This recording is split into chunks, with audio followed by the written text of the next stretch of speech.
and now that we've got the center pass-throughs chiseled out in piece A and C, we need to waste the um, pieces here on C and the one on B. And I want to show you my setup because this really is a inch up on it to get the exact thickness that you want that just fits your piece. So what I've got is I've got the first cut that's a little bit in the middle, close to the edge, right? And then using my setup, this is a get a little light here. This is a setup that I got from another YouTuber by the name of Ask Woodman. And what it is, you've got a flag piece here that you can raise up and lower, and then I've got basically a carriage and a screw advance. So when I turn the screw here, we'll either pull the flag in or push it out.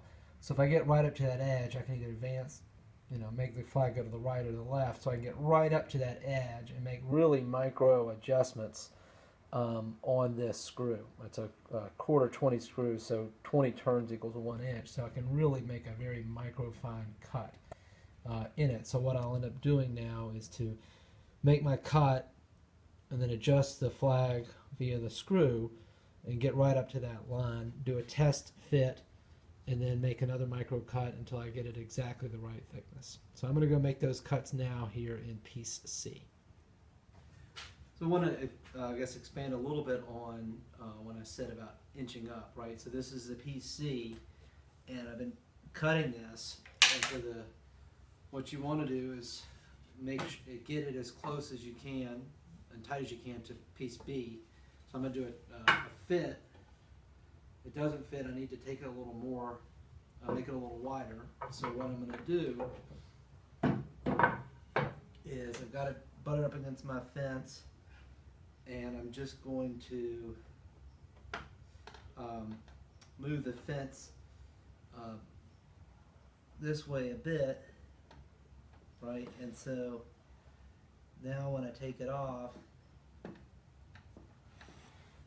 I'm just going to be getting just a hair off, and I'll run I'll take some off, do another test fit. If I need to take a little more off, I'll move it off, but I'll just inch up to it until I get an exact fit of this width here on piece C to the width of piece B. So we'll just do that, and I'll keep doing it up until I get the right fit. Alright, now I want to show you where I ended up. As I talked about, I was really just inching up to this edge right here to get as close and tight a fit as possible. And we got our piece C here, and it will eventually end up with piece B, so that's the fit that we want, right? And so I've got really a very, very tight fit between these two, really almost no play at all. So take your time when you end up cutting piece C to get it as close to B as you can. The next step that we're going to go through is, now that we've cut piece C, we're going to cut this L out on piece B, basically following the same procedure, cutting here, inching up to the line, and then getting the width there, and then we'll probably waste the rest of this with a bandsaw or something. So on to piece B now. Before I go ahead and cut piece B, I want to just walk through again, because it's a little bit tricky of a dimension, and just walk through and make sure I understand the relationship as it goes together, right? So here's piece A, right? Piece B goes into that, and basically when you put it together, come to put it up flush right here, and then you're going to slide piece C right in here. So on piece B, the cutout here is really directly dependent upon this thickness that you decide to leave here. And so the bigger the thickness that you have here, the bigger the cutout that you want to have here. Now the trade-off being is that if you make this piece too thin, piece C becomes extremely weak, right? So my recommendation is to have this at least 1 inch, right, which is what I'm going to do here. So therefore to have, you know, this thickness here, this B thickness is 1 inch, right? When we cut out piece B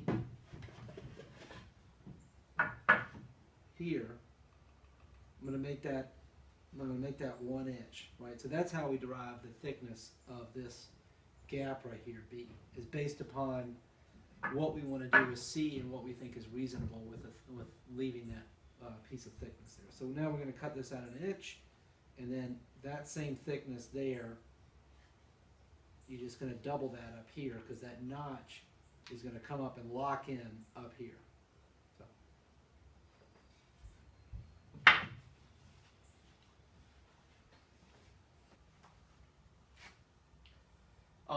I want to talk about the last cut that we've made. So we've got our 3 pieces, A right here, B that goes in through A, and then C, which comes up to A.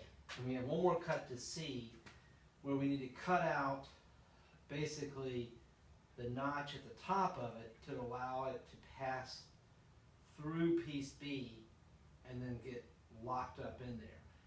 So the easiest way I think to do this is, which is what I've done, is I've lined it up, I've basically put it on A, I've got it up flush against B, I've got the surface of A flush with the cutout here of B, right? So here's the cutout of B, it's flush right here. So I'm simply just going to take a pencil and mark my cut line, right? And then I will inch up to that just to make sure I get it exactly right. But that basically gives me an idea of where I need to shoot for. So I'll basically cut that out, and of course the width of that cut, obviously B will be the width of B, which is 1 inch, right? So I'll basically be cutting this section out on the top here to allow it to slide through and lock in. And that's the last cut on this joint here, and then after we finish that, we'll, when we set it up, and this isn't accurate, but we'll cut the tops and the bottom to get a nice flat surface on there. So next cut is to cut this last little notch on C, then put it together, and then get ready to cut the tops and the bottom. So now all the cutting is done. Let's put it together, right? Here's piece C with the little notch that I cut out there. So let's slip this in, right? A